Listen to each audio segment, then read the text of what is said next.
Everything looks calm on the surface, but real life, like the ocean, moves in depths. Ahoy and welcome back to another episode of The Captain's Log. I'm here in the airport today in Lisboa, on my way out of Europe. I've just been here for 3 months, traveling around Europe and having a great time. I've been working remotely here in Europe, and I'm now heading off on the next part of my trip. So the Europe chapter of this part of my travel has now come to a close. I did try and record this episode at the aquarium the other day, but it was extremely noisy in there, so I'm now doing it in between my travels. So I'm here at the airport recording. But I found that to be quite fitting, because what I actually really wanted to talk about is what's kind of going on beneath the depths when one chapter closes and another one begins. I'm somebody that finds it very difficult to let go of things or old parts of myself, or I don't really like change. I'm actually a real homebody. Right now I'm traveling around a lot, working remotely. I've been, like I mentioned, I've been in Europe. I'm going to Africa in a couple of weeks, and I'm currently working with clients all around the world on different time zones. But I'm somebody who is actually a homebody. And what I've noticed since traveling and being on the road is that there's so many aspects of self. There's so many things that come up when you're traveling, because you're not in your normal routine, in your normal environment where you kind of have all of these structures and these things around you to keep you in these patterns, which often become very kind of like ingrained. They're subconscious things that you will do without even realizing. And so when you are traveling and you're constantly changing your environment, you don't have those structures in place. And you're able to kind of see the areas of discomfort. You're kind of able to see more clearly where those limitations are in yourself, where you're stuck. And it can be a little bit confronting, and it can be quite difficult to look at those things.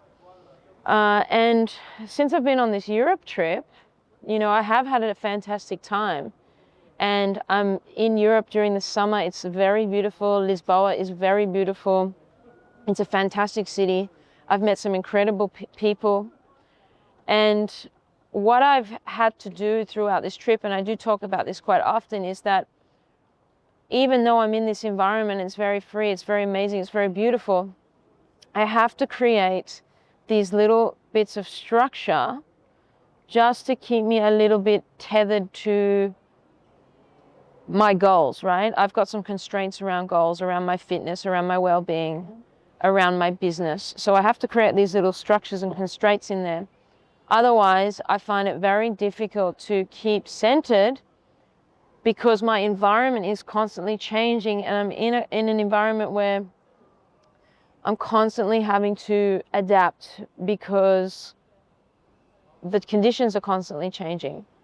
When you are at home, you're able to manufacture those conditions a lot more easily because you're in your own environment, you know it well. But while you're traveling, that's obviously not the case. So it has been very interesting what has been coming up for me. And when I was at the aquarium, I was watching these fish swimming around, and I used to be a dive instructor many years ago, another lifetime ago. When I was 18, I was a dive master. I was a dive master. I did my open water PADI certification when I was 12, and then I was a dive master by the time I was 18 years old. And when you are diving, when you're dealing with the ocean, the top of the ocean is very, very choppy, churny. You know, so you get your dive gear on, you jump into the sea. It's throwing you around on a rough day. And then as you go down through the different layers, temperatures are changing, you're dropping, you're going underneath. What you do tend to notice is that the ocean becomes very calm, okay? You might find a current that the more shallow you get, obviously the more violent the water will be if it's a choppy or rough sea. But as you go down, it's actually, the water can be very calm.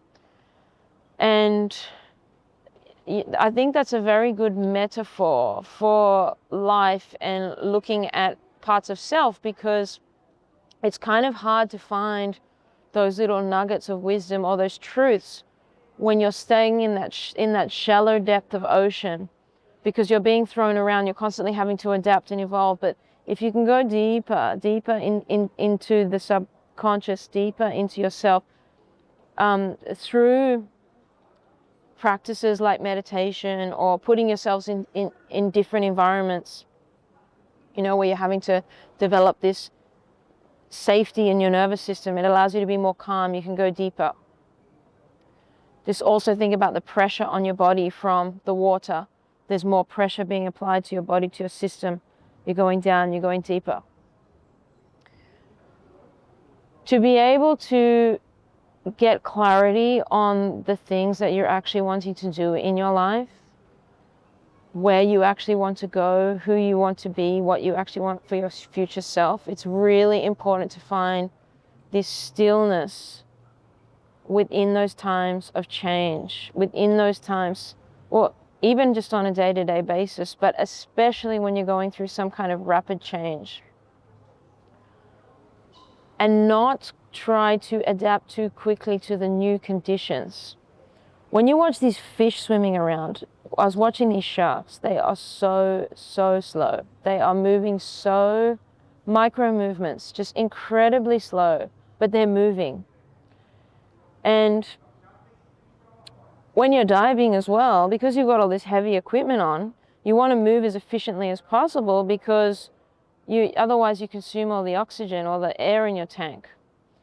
So you want to move as efficiently as possible. You don't want to be thrashing around or making these big movements. So we're going gently. Another thing that we're doing is actually moving with the currents. You know, it's a lot more inefficient to swim against the moving current. So you work out the tides, you go up, you jump in the water at the one end of the tide, and then you use the currents and the tides to actually sweep you through.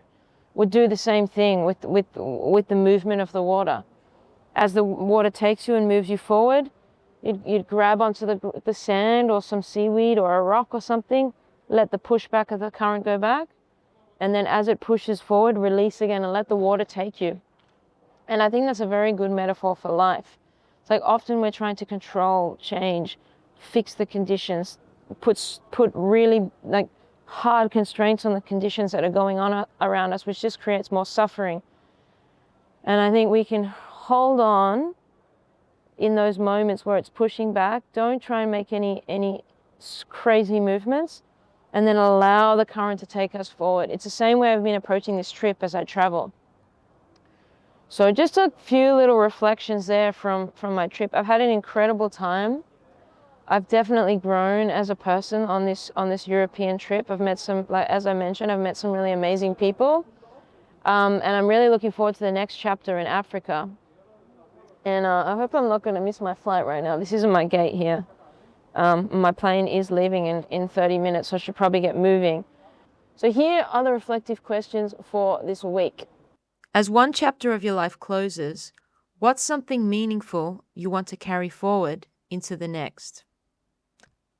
What's been waiting beneath the surface that you haven't had space to explore until now? And how can you give yourself time to pause and integrate what this season has taught you before diving into the next one? And that's it for this week's episode of the Captain's Logs. It's a little bit pushed today because I've got to get out of this area and go to my gate. If this resonated, do join the leadership. The link is in the description below. And until next week, stay steady, Captain. Hold fast.